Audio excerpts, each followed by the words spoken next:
So, we have seen so far that when we speak about nonlinear optics and the processes of wave mixing, the nonlinear polarization essentially plays a key role. That is, the polarization density, which is the vector p here, can be expanded as a power series in E.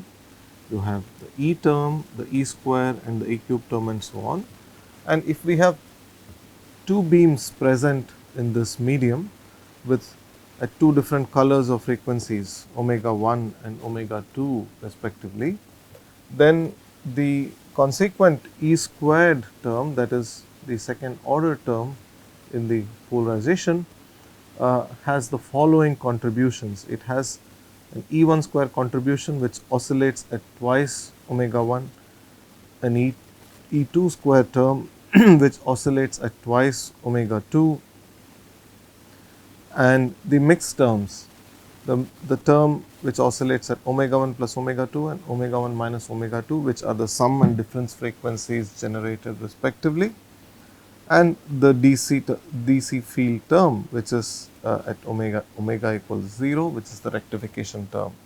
So, we saw that these effects are prominent in a second order nonlinear interaction. So, the whole point of discussion therefore is that if I have now a medium which typically is crystalline, so a nonlinear crystal if you wish, such as KTP, potassium trihydrogen phosphate, BBO, beta barium borate and others, crystalline materials, then we could envision a scenario where we have the following second order processes, which is to say that two beams interact in a medium at frequencies say omega 1, omega 3 and give rise to a beam with a different frequency, which is in this case omega 2, which is the difference of the two frequencies omega 3 minus omega 1, and this resultant frequency is less than the frequency, it is a difference frequency process, is less than the frequency of omega 3. So, the frequency is down converted. So, this is the parametric down conversion process. Likewise, one can view the same process, same scenario from the perspective of an amplifier,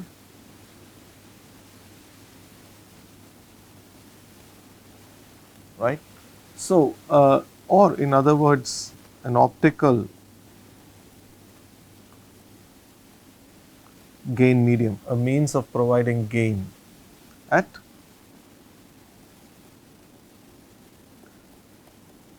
near petahertz frequencies, right.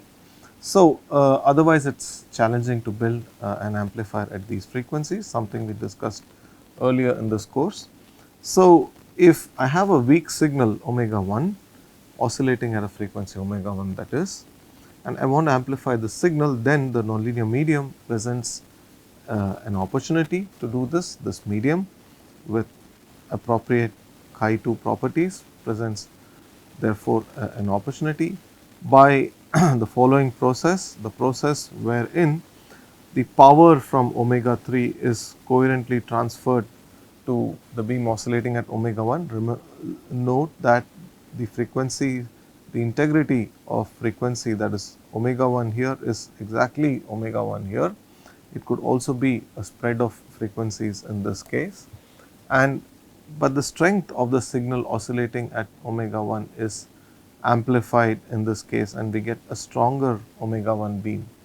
On the other hand, we also have, as a consequence of the parametric amplification process, a beam again at omega 2, which is equal to omega 3 minus omega 1 being produced in this case. So, one is the signal, the other is the idler beam, we can say. So, basically one uses this process like an amplifier. The other configuration where once again we have a signal beam and an idler beam, which is something we go by the convention that the frequency of the signal is greater than the frequency of the idler beam. comes about by the interaction of omega 3 in the same crystal where omega 1 was not even present to be to start with.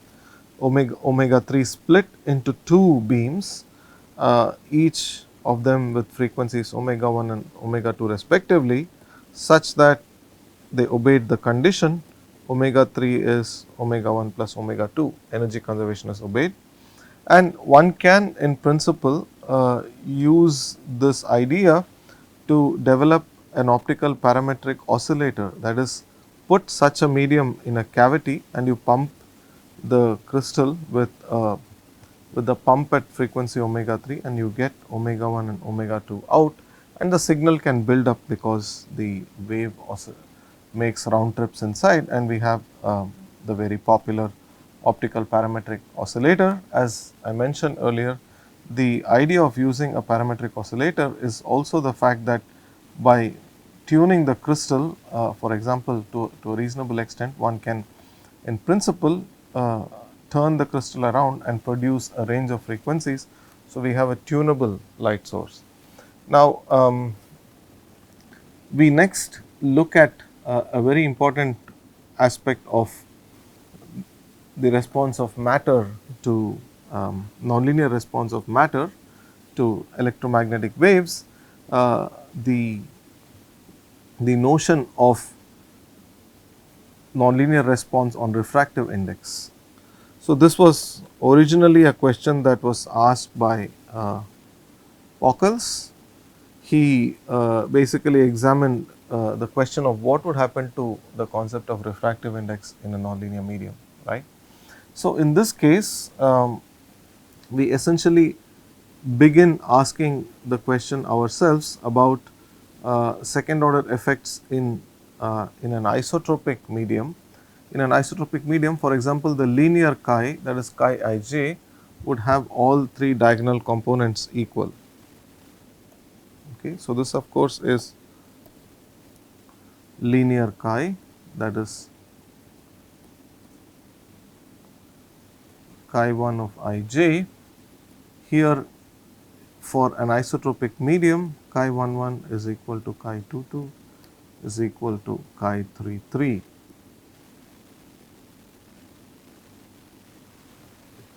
These are very popular media like glass or say liquids or even gases.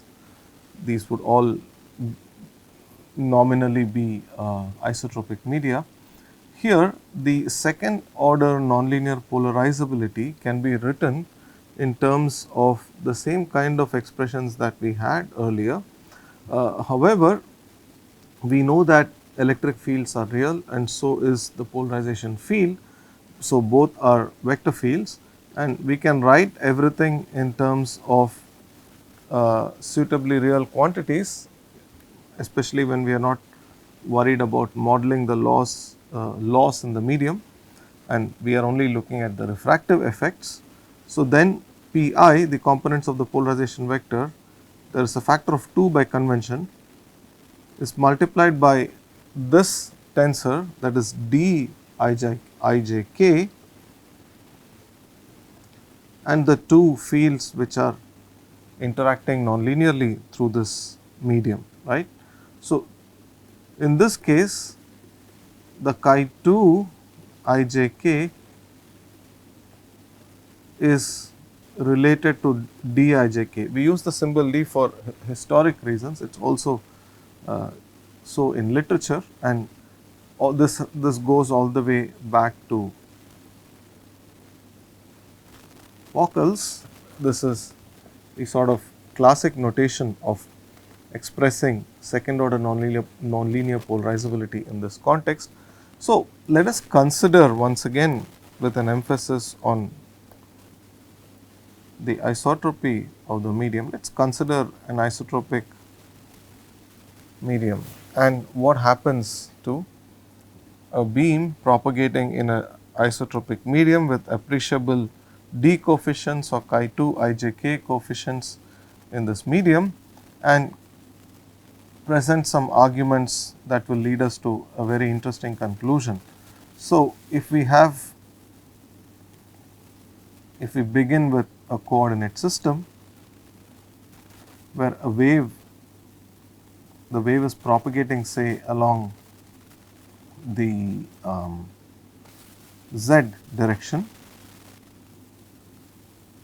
this is the k vector. So, then we have the x and y axes, right. Did I draw it right, x and y, or x should be on top? X should be on top, y should be here, right. So, if we have an electromagnetic wave propagating in such a scenario, in this case the electric fields point in both the positive x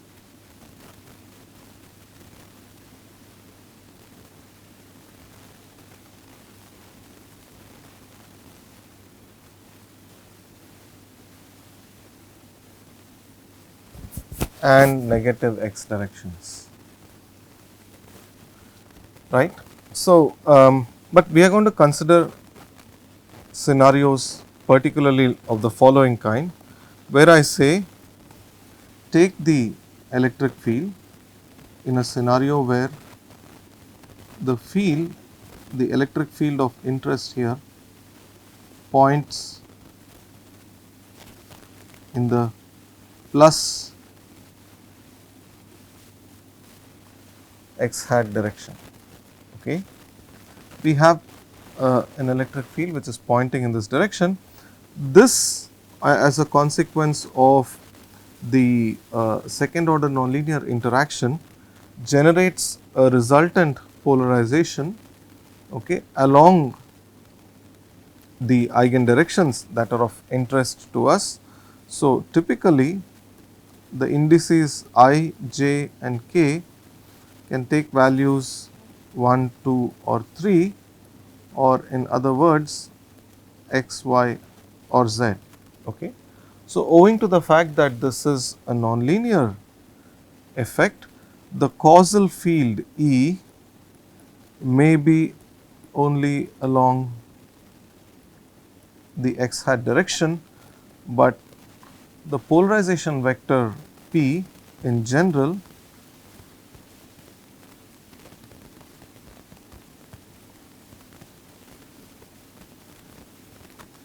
can have non-zero components along any of the three principal directions, that is x hat, y hat and z hat,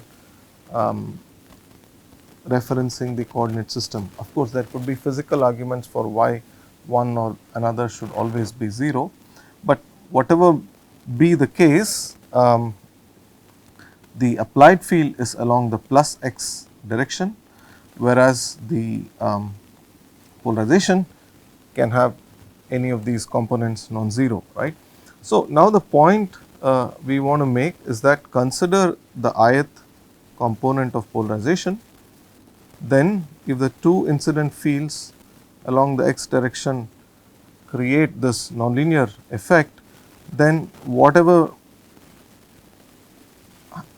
occurs as a consequence on P is captured by the di, I could be x, y or z, xx component, right, over here, and this is the resultant effect on P, okay, along a chosen direction. So, here let us say I is the x hat direction or the y hat direction. Okay.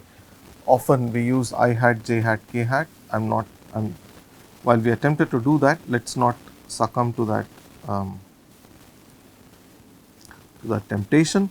We use in our discussions I, j and k for the indices. Okay. So, that part is clear. Now, we now therefore pick up on the fact that if the resultant polarization is Pi, then this index or this coefficient dIxx, which we will now just call d, we will fix this to the value d in this discussion, right. is equal to Pi divided by twice E squared. Okay. This is an obvious result. Now, remember or recall what is happening here. Now, see P E square is positive, it is positive definite. Now, if we consider the scenario where Pi also, say for example, points in the x hat direction and the positive x hat direction, I am considering one scenario where Pi points in the positive x hat direction,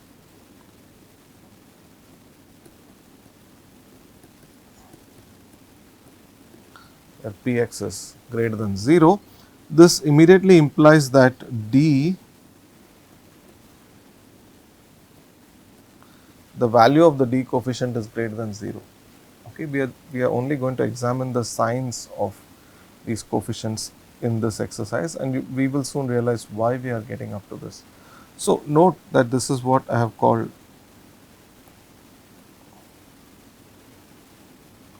case 1 here. Okay. So, now let us impose the isotropy of this medium on this problem. So, let us look at the isotropy, what isotropy can leads us to. Now, if a medium is isotropic, then in some sense it looks the same in every direction. Okay. That is to say that directionality does not matter. In other words, isotropic media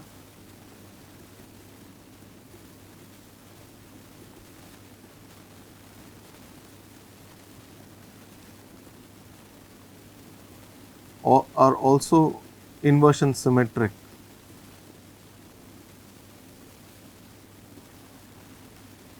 Centrosymmetric or inversion symmetric.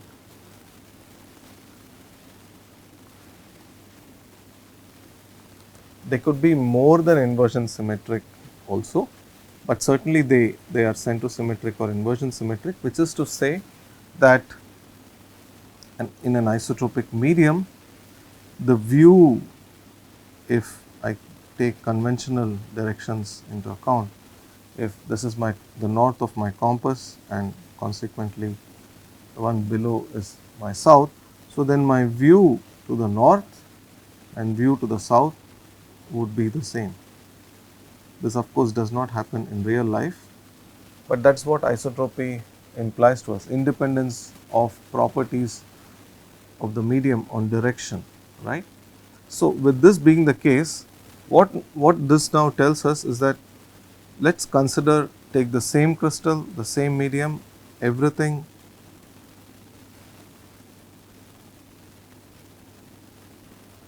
else same as in case 1, everything else is the same as in case 1, except that now we deliberately switch the directions of the field. Alright, now I should be careful the way I sketch my x, y and z axes, right. So, this is x for me in this figure, this is y, this is z. So, the wave propagates, say, with k hat along the z axis. Now, earlier we pointed the electric field, okay, in the positive x direction. So, this was E was Ex. I am putting the modulus just to emphasize that it is positive. Now, what we do, this was case 1. In case 2, we flip the direction of the electric field. So, you can, and this in this scenario I am asking that we envision a static field, it is not an oscillating electric field as usually is the case with an electromagnetic wave, and this is to make a point. In case 2, we flip the direction of the applied field, but keep everything else the same. So, E in case 2 is a field with the same strength, absolute value of E remains the same, but then it points in the negative x direction. Okay. In other words, I can simplify the notation by saying that the magnitude of the E vector, magnitude is always positive, that E is say greater than 0, then I can simplify this entire thing and write it as minus E times x hat, right. So, we flip the sign of the field. So, then what happens when we flip the sign of the field? Since the medium is isotropic, when I applied the field in the positive E direction, then we earlier had the scenario with the coefficients d being greater than 0, with d greater than 0, the component of P, which is say Px, which is of interest, would have also been greater than 0. In other words, the P vector would have, if I oversimplify the case and say that when I apply E along x, P also responds with only a change of P along x, then P vector would have then pointed along the positive x direction. Okay. Now, when the field's direction is reversed,